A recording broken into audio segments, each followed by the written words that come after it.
os territórios indígenas, Marina, eles são, pelo menos os números que chegam até nós, mostram que eles são responsáveis pelas mais altas taxas de conservação ambiental do país, né?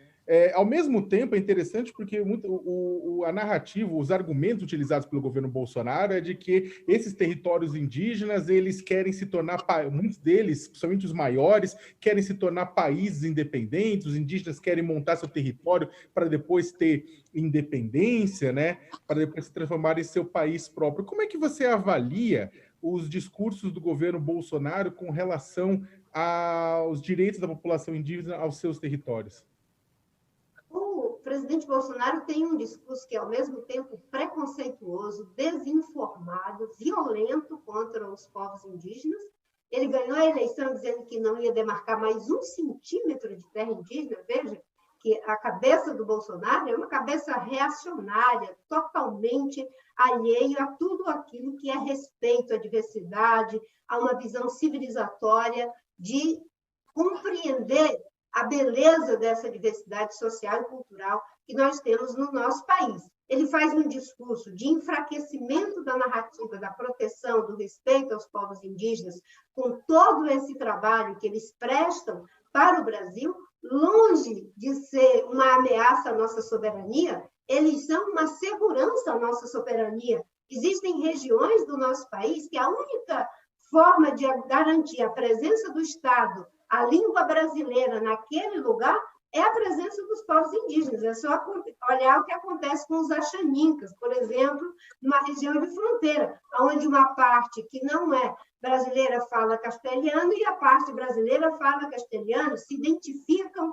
com a nossa língua, com a nossa cultura, com a nossa identidade de brasileiros. O mesmo acontece em relação aos povos Yanomami, Raposa Serra do Sol. Tudo isso são narrativas para justificar a invasão das terras indígenas, projetos de mineração, de exploração de madeira e uma visão que quer eliminar ou assimilar os povos indígenas, o que é também uma forma de eliminação. O governo Bolsonaro é um governo que tem as piores práticas em relação ao meio ambiente, direitos humanos, saúde pública, povos indígenas. Aliás, é um não governo. O Bolsonaro ele não está mais governando o Brasil. Ele ocupa o Estado brasileiro sem ter política para a saúde, para a educação, para o meio ambiente, para os problemas sociais. A economia está em frangalhos. O Brasil já está vivendo uma espécie de golpe por corrosão das instituições, porque não tem política pública funcionando. E, no caso dos povos indígenas, é política pública zero. E você tem toda a razão, Sakamoto.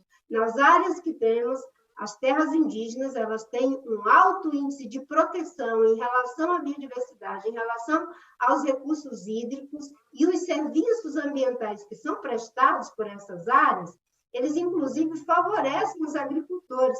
No Mato Grosso, você tem aquela região que fica próxima ao Parque do Xingu, eles conseguem colher 2 safras, né? Por quê? Porque, em função da presença da floresta, você tem 2 períodos chuvosos, e esses 2 períodos assegura duplo ganho. É um serviço ambiental prestado por um povo que milenarmente ocupa essa região do nosso país, do Cerrado, da Caatinga, enfim, da Mata Atlântica, que é tão devastada, mas que ainda temos povos indígenas vivendo nelas, e, no caso da Amazônia, isso é notório. Quando eu fui ministra do Meio Ambiente, nós tínhamos um programa de como fazer a questão da proteção ambiental dentro das terras indígenas, de como ter um programa de gestão ambiental com as terras indígenas, exatamente porque está comprovado que eles são os que mais protegem, mesmo usando essas áreas